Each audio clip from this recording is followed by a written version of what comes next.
بسم الله الرحمن الرحیم. السلام علیکم. تاسو ګورئ امید ایچ ډي ویب ټي وي. زه یم کاشف عارف نظر باچو په سر خبرونو. د وزیر اعظم عمران خان په مشرۍ کې د اعلی پای غونډه ترسره شوه چې پکې په باقاعده توګه د سیول ډرون اتارټي قیام منظوري ورکړې شوه. د سینټ ټاکنو وروسته د مخالف اتحاد پی ډي ایم مشر مولانا فضل الرحمن، پخوانی وزیر اعظم نواز شریف او پخوانی صدر آصف زرداري ترمنځ ټلیفوني رابطه شوې ده.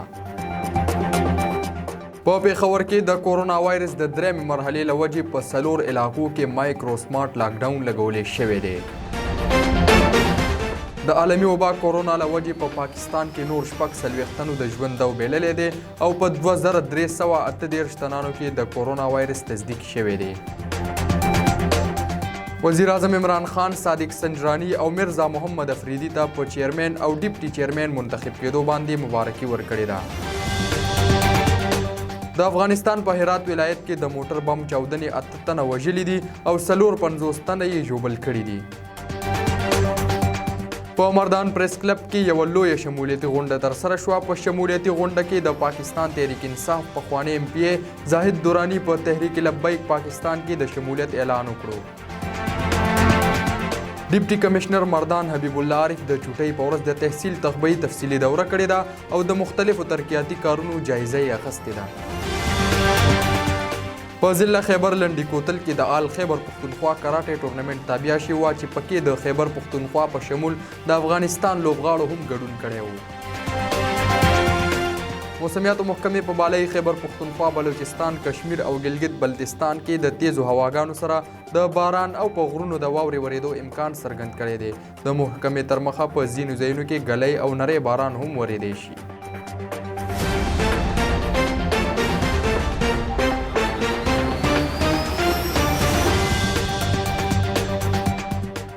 دا اوسر خبرونه. اوس راځو د خبرونو تفصیل له. وزیر اعظم عمران خان د سیول ډرون اتارټي د قیام منظوري ورکړې ده. د وزیر اعظم په مشرۍ کې د اعلی پای غونډه ترسره شوه چې پکې په باقاعده توګه د سیول ډرون اتارټي قیام منظوري ورکړې شوې ده. د اتارټي سربراه به سیکټري ایویشن وي، ولې په نورو غړو کې به ایر فورس، سیول ایویشن، دفاعي، داخله او د ساینس او ټیکنالوژي وزارت سینیر افسران شامل وي.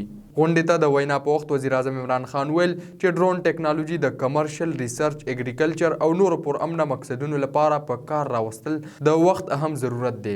دا اتارټي به د ډرون ټیکنالوژي د ودې او د دې په ملکي پیداوار کې به یو اهم کردار ترسره کوي. وزیر اعظم عمران خان ویل چې د ډرون ټیکنالوژي د استعمال نه به د وسایلو موثره استعمال او په سرویس ډیلیوري کې ښه والی راشي. وزیر اعظم زیاته کړه چې د اتارټي قیام لپاره به د قانون سازۍ عمل په ترجیحي بنیادونو سره مکمل کولی شي او د کابینې منظوري وروسته به بل په پارلیمنت کې پیش کولی شي.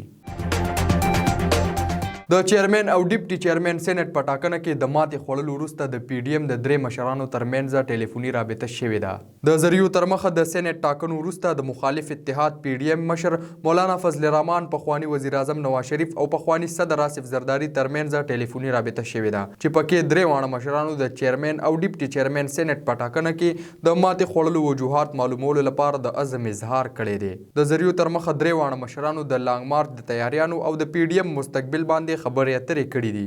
مولانا فضل الرحمن ویل چې د چیرمن سینټ په ټاکنه کې ووټونه مسترد شول او بیا د ډیپټي چیرمن په ټاکنه کې حکومتي امیدوار ته هغه ټول ووټونه میلاو شول.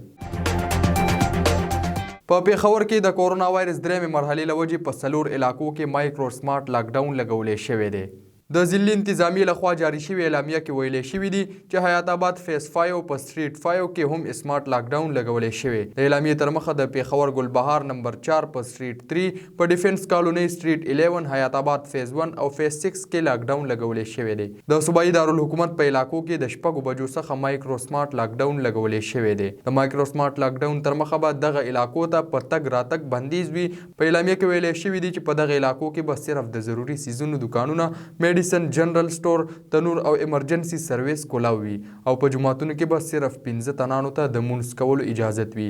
یاد دې وي چې 13 ورځ هم د پېښور 4 علاقو کې سمارټ لاکډاون لګولی شوی و چې په هغې کې حیات آباد فیز 4، شامي روډ، مسلم آباد، کاکشال شامل وو. د عالمي وبا کورونا له وجې په پاکستان کې نور 46 تنانو د ژوند داو بیللی دی. د نیشنل کمانډ اینډ اپریشن سنټر لخوا جاري شوي شمیرې تر مخه د تیرو 40 غنټو دوران په 2338 تنانو کې د وایرس تصدیق شوی دی او 46 تنه په حق رسیدلی دي چې ورسره د مړو شوو تنانو مجموعي شمیره 14470 ته رسیدلې ده. په ټول ملک کې تر اوسه د 6 لاکو نه سیوا تنان د وایرس نه متاثر شوي دي.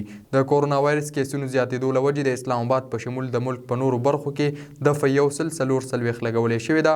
د اسلام آباد ضلعي انتظامیې په ولسي ځایونو کې ماسک اچول لازمي ګرځولي دي او په ماسک نه اچولو به د هر تن خلاف قانوني کاروایی کولی شي.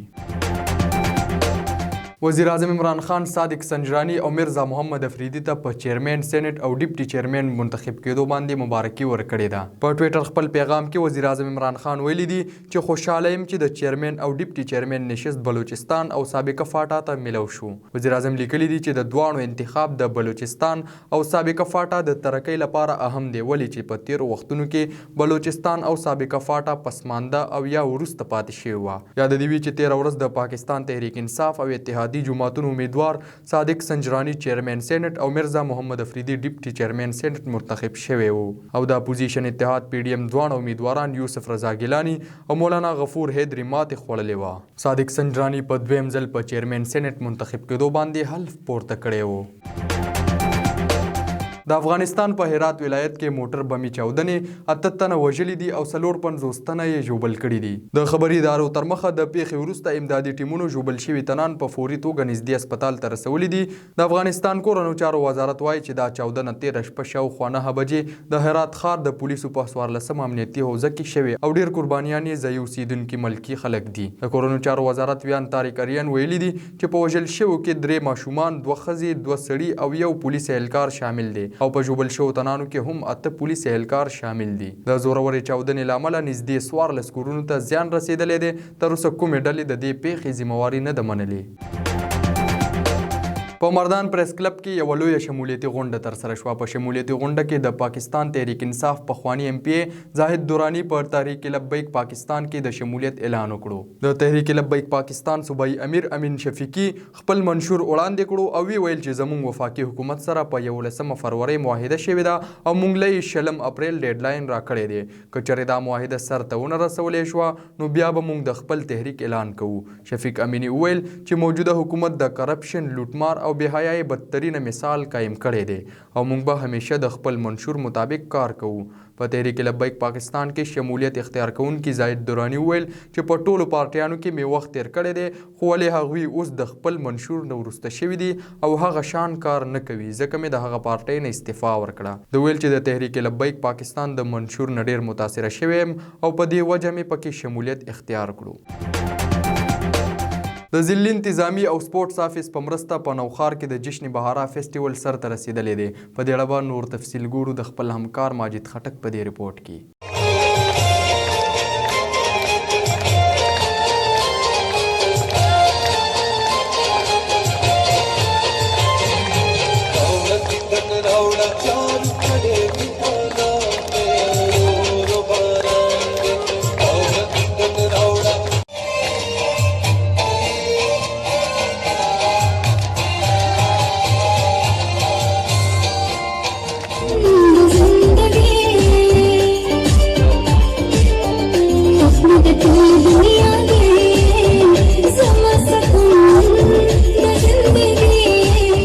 د بهر د پرانیستي ګلونو خوشبویانې د مرغو چغه او ښایسته د مینې او د خلوص نه ډک پروګرامونه د بهر راتلونکي زیری ورکوي. په دې هکله د ضلعي انتظامي او د ډسټرکټ سپورټس آفیس په تعاون سره په نوښار جناب باغ کې یو خوندور پروګرام انعقاد وشو.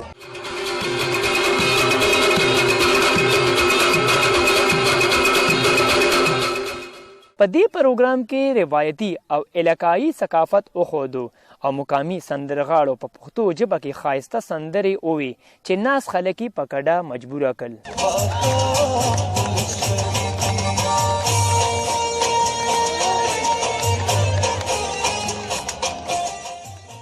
دین علاوه په دې پروګرام کې د سکول ماشومانو کرتبونه هم وکړل او راتلونکي خلکو نه یې داد وصول کړل.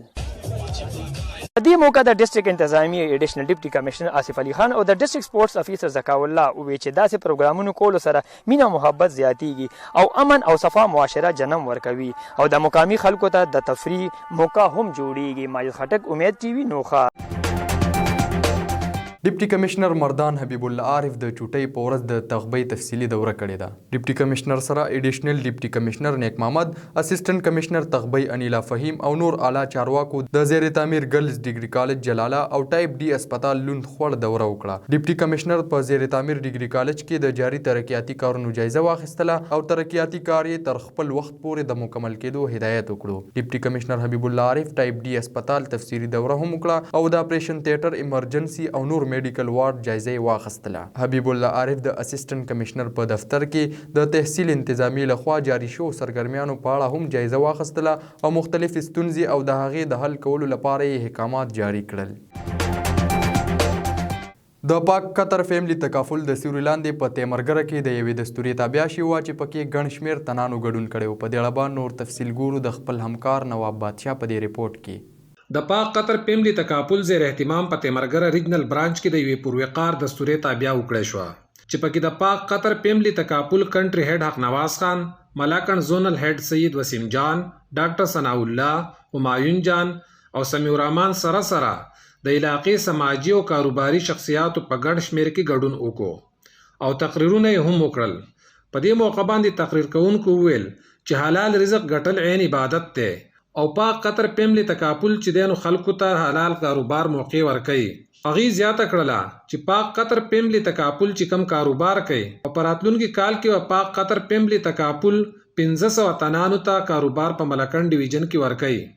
په دې موقع باندې تیمرګري برانچ ته پر رسیدو باندې په کنټری هیډ حق نواز خان او په نور میلمنو باندې ګلپاشي هم وکړی شوه. په دستوره کې د تیمرګري بازار صدر حاجی انورالدین، ډاکټر صدیق الله، عبید الله او نورو مشرانو په دستوري کې په ګډون کوونکو باندې ایوارډونه تقسیم کړل. د کیمرا ټیم سره نواب بادشاه، امید ټي وي، کوزګر. په ضلع خیبر لنډي کوتل کې آل خیبر پښتونخوا کراټه ټورنمنټ سر ته رسیدلی دی. په دې ټورنمنټ کې د خیبر پښتونخوا په شمول د افغانستان لوبغاړو هم ګډون کړی و. د تفصیلاتو تر مخه په ضلع خیبر لنډي کوتل بازار کې په چیلنجر مارشل آرټ اکیډمي کې د آل خیبر پښتونخوا کراټه ټورنمنټ تابع شوی و. د ټورنمنټ مشر میلمه د تورخم ترانسپورټ سینیر نائب صدر حاجی یاد الله شینواری و. په ټورنمنټ کې د پیښور، لنډي کوتل او گاونډي ملک افغانستان لوبغاړو په ګڼ شمېر کې ګډون کړی و او د خپل فن مظاهره یې کړې وه. په دې موقع ګډون کوونکو مشرانو ویل چې د لنډي کوتل کراټې په لوبغاړو کې بې پناه ټیلنټ موجود دی چې په نیشنل او انټرنیشنل لوبو کې د پاکستان نوم روښانه کړی دی او دا د ملک او قام لپاره د فخر مقام دی.